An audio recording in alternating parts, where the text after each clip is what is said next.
I I thought I'll just talk to you about this the great chat GPT, because I I think agree. that's the greatest right now.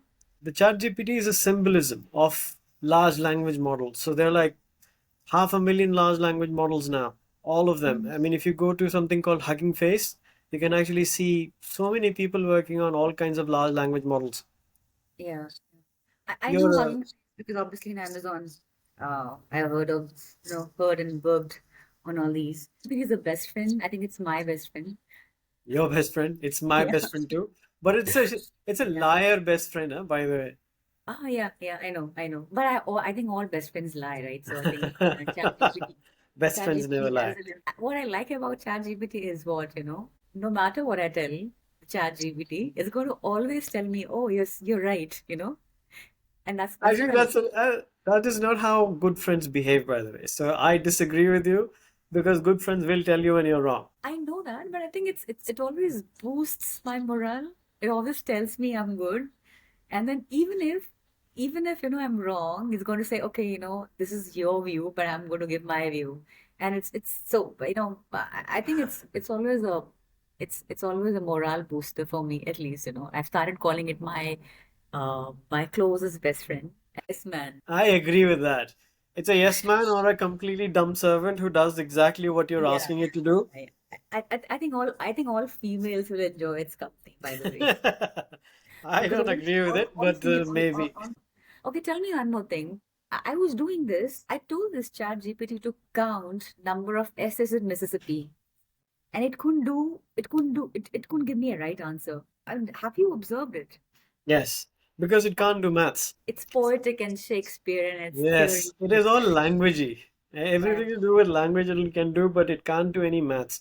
But Yeah. there are some developments. For example, I do not know if you've heard of that, and I know you're not a big fan of Elon Musk, but Elon Musk is now coming to bring to the market a product called Grok. It says that Grok can not only do language simulation like the way ChatGPT does, but it can actually also think a little bit of a logic. But lots of things about him are very different. All brilliant people are a bit quirky. All brilliant people are a little bit like this in their head. It's just how they are. Psychos. No, no, I wouldn't call them psychos, but I would call them quirky. Quirky is a softer word. Psycho is a very hard word. I think he's a very intelligent guy. And obviously, intelligent comes wrapped onto lots of things, I should say. Basically, what ChatGPT does, it does all kinds of combinations and permutations. So, for example, it is expecting a certain word that will come after a certain word.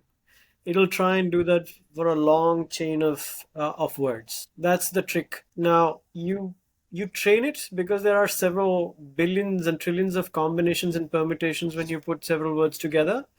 So when you, for example, it asks you, "How did I do?" You do a thumbs up, thumbs down. It Mhm. takes that kind of information back and it sort of skews the data so that it starts to behave a bit more towards what you're expecting it to do. That's Mhm. the training bit. But essentially, it is only calculating or computing the probability of a certain combination of words that will occur after a word that has happened. So Mississippi, when you would have asked how many S's in Mississippi, it would have definitely read, or it would have been given that training. Someone somewhere would have sometimes asked, for example, Google or somewhere else, how many letters are there, or how many the letter S are there in Mississippi. It has read it and it thinks that this is what it should be, and therefore it gives you that phone number. It doesn't actually count like one, two, three, four, and then the count. It doesn't do it. That's why it is very dumb. Also, one thing I realized is when we give it a lot of information, lots of information, okay? It gets For perplexed, example, if I confused. put my agreement, the complete agreement in it, and I ask some questions, okay?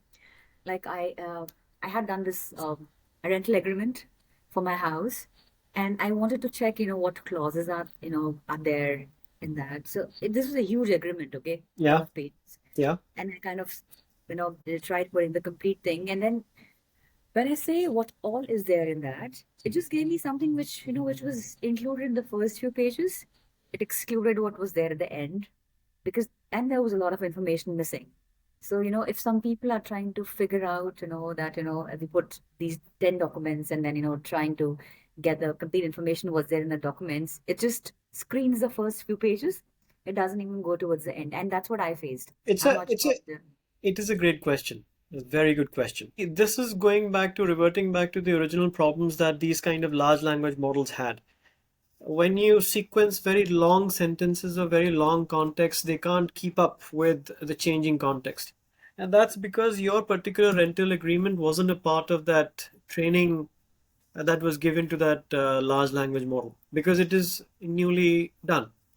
That's why even firms like large organizations, etc., they are very skeptical in using large language models just like that because they are not certain of the accuracy with which it'll predict a possible word after a certain word. All the probability that I spoke about. Therefore, you would have heard in the recent times a lot of people talking about RAG. It's called retrieval augmented generation. What it does specifically to address the problem that you're having is that, for example, if you were a firm, you had the right resources, you had a lot of money, you would then collect all these kind of agreements. You will feed it separately. So the training would be done on this particular set of documents that you would do. And then you start to ask questions, it'll be a bit more relevant. And that's because of the architecture of the mathematical model that these people had done. If you ever get a chance, you should read the paper. Attention is all I need. This was the research paper that was done by Google folks, and here they talk about the attention network that actually trains the model to think more contextually on what you're talking about. That is Mhm. all the game here. So yeah, I completely agree and understand. It's not that easy, and I think people are giving too much weightage to this dumb thing. They shouldn't be. It's a good thing, but it's not the best thing, and there's a lot. There's a lot. But Like I I have to said, say it's something. a yes But I have to man. say It's a yes something man. without But if you put without all your offending. stakes, yeah. But I have to say something without offending a lot of people. It actually does better than a lot of people I've spoken to. Yes. If you know Yeah. what I mean. Yes. Yeah. Yeah. Otherwise, I agree 100%. I agree. And I think it's to ask you these two things which I kind of figured out is there's something fishy and I thought now I think you agree with me that these two things which ChatGPT does not do well. absolutely agree. Yeah. Every word Okay. that you said is correct. You have actually brought out the two biggest flaws that exist in the current open AI's ChatGPT. One, when you give it a lot of information, it just gets confused. It can't relate and It contextualize. hallucinates and then doesn't know what Yeah, to do. yeah. And the other is because it doesn't do the math, it's not precise in terms of if you have, for example, in the same document, you would say, tell me the number of times a particular word has occurred. It'll probably give you a wrong number because it doesn't actually do the count. It's like having a Shakespearean boyfriend and Shakespearean yes man with no knowledge of mathematics. Boyfriend, it cannot qualify as a boyfriend. It's useless. No, it doesn't look. It is a yes man, so I think that's a quality every woman wants in a boyfriend or a husband. So I'm sure. I mean, like, that is one I quality. don't want to go in that area, but I don't know what the kind of women who always want in a yes man. I don't know if that's Oh, the right. I could keep talking a lot about what women want, and Yes. let's keep that topic separate. Yes. So yeah, I mean, like, and I'm sure lots of people would want to know what women want. So yeah. I think I let's keep that agree. simple. But yeah, thank you for just you know uh helping me figure out what ChatGPT. Bye.